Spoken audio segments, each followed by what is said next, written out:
नमस्कार. सध्याला लोकसभेच्या निवडणुकीच्या तारखा या जाहीर झालेल्या आहेत. त्याचबरोबर आचारसंहितेचं पालन करून प्रत्येक राजकीय पक्ष आपापल्या पद्धतीने मतदारांपर्यंत आपल्या राजकीय पक्षाचं चिन्ह हे घरोघरी पोहोचवताना आपल्याला दिसत आहे. अशा परिस्थितीमध्ये वंचित बहुजन आघाडीचं यावेळी लोकसभेचं निवडणूक चिन्ह हे कोणतं असेल असा प्रश्न सामान्य नागरिक आणि वंचित बहुजन आघाडीच्या कार्यकर्त्यांना पडलेला दिसत आहे. आज दुपारीच बाळासाहेब आंबेडकर यांनी दिल्लीमध्ये एबीपी माझा या न्यूज चॅनलला एक बाईट दिली.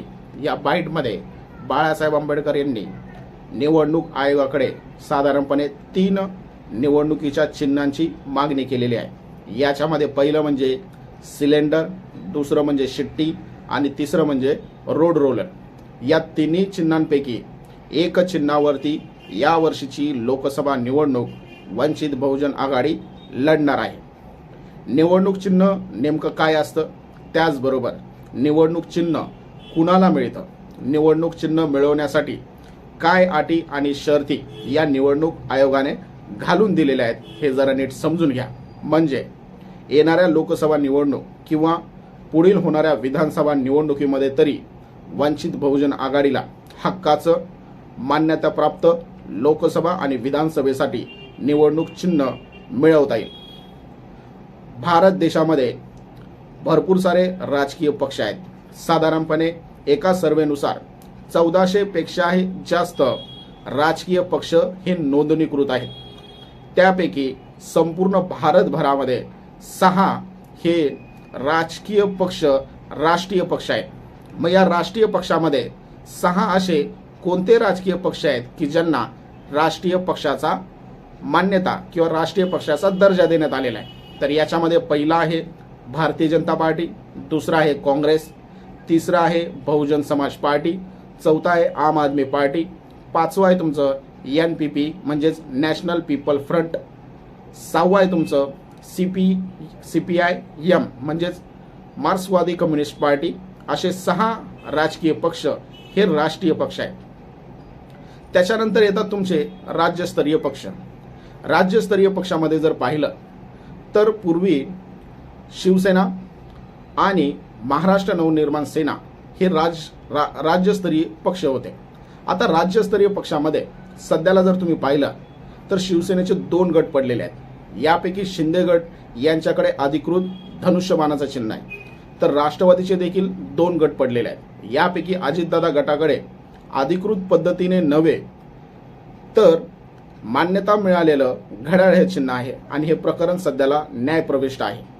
तर दुसरीकडे शिवसेना गटातील उद्धव बाळासाहेब ठाकरे गटाकडे मशाल हे चिन्ह आलेलं आहे, तर राष्ट्रवादी काँग्रेस पार्टीच्या शरदचंद्रजी पवार साहेब यांच्याकडे तुतारी हे चिन्ह आलेलं आहे.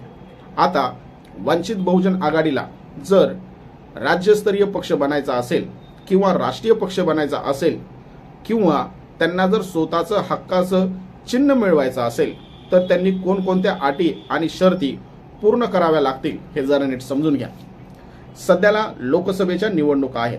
या लोकसभेच्या निवडणुकीमध्ये जर वंचित बहुजन आघाडीने लोकसभेचे एकूण मतदानापैकी 6% जर मतं प्राप्त केले, किती महाराष्ट्रातील लोकसभेला जेवढं वैध मतदान होईल या मतदानापैकी 6% मतदान आणि 1 लोकसभेची जर जागा मिळवली तर वंचित बहुजन आघाडी हे राज्यस्तरीय पक्ष होऊ शकतो.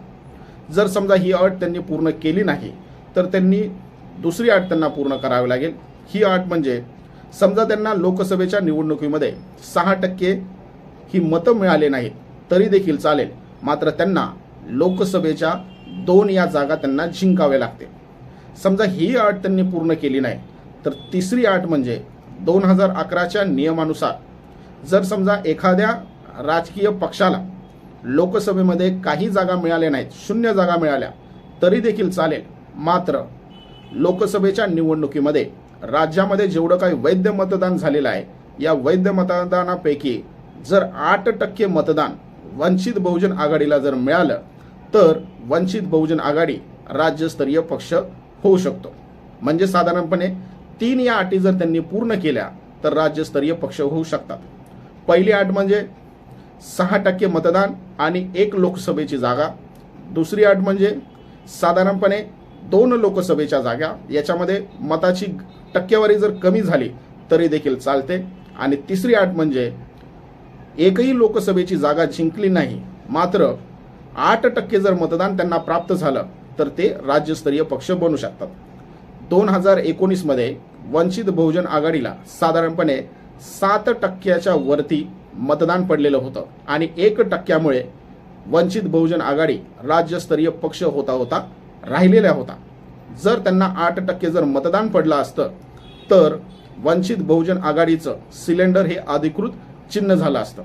जर समजा लोकसभा निवडणुकीमध्ये वंचित बहुजन आघाडीला 6% मतदान मिळालं नाही किंवा एकही लोकसभेची जागा त्यांनी प्राप्त केली नाही मात्र तरी देखील त्यांना विधानसभेमध्ये किंवा विधानसभेच्या निवडणुकीमध्ये चान्स आहे. हा विधानसभेमध्ये कशा प्रकारे राज्यस्तरीय पक्ष बनता येईल हे जरा नीट समजून घ्या. विधानसभेच्या एकूण निवडणुकीपैकी जर समजा 6% मतदान आणि 2 आमदारकीच्या जर जागा वंचित बहुजन आघाडीने जर जिंकल्या तर त्यांना राज्यस्तरीय पक्ष होता येईल.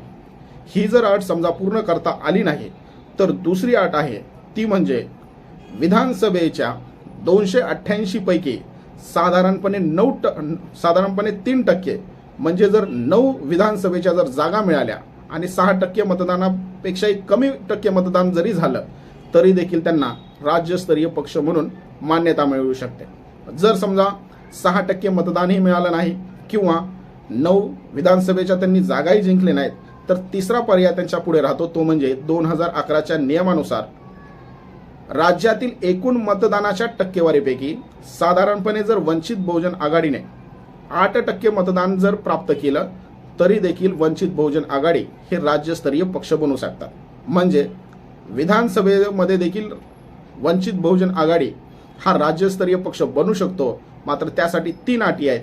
पहिली अट म्हणजे विधानसभेमध्ये 6% मतदान आणि 2 विधानसभेच्या जागा. दुसरी अट म्हणजे साधारणपणे 9 विधानसभेच्या जागा आणि तिसरी अट म्हणजे जर एकही विधानसभेची जागा नाही जिंकली मात्र मताची टक्केवारी जर 8% जर राहिली तरी देखील वंचित बहुजन आघाडी ही राज्यस्तरीय पक्ष बनू शकतो. मित्रांनो, गेल्या लोकसभा निवडणुकीमध्ये वंचित बहुजन आघाडीने साधारणपणे 47 या जागा लढलेल्या होत्या आणि या 47 लोकसभा निवडणुकीमध्ये वंचित बहुजन आघाडीचं चिन्ह हे कपबशी होतं. त्याच्यानंतर झालेल्या विधानसभेच्या निवडणुकीमध्ये वंचित बहुजन आघाडीने साधारणपणे 243 एवढ्या जागा जिंकल्या. यावेळी त्यांचं चिन्ह होतं सिलेंडर.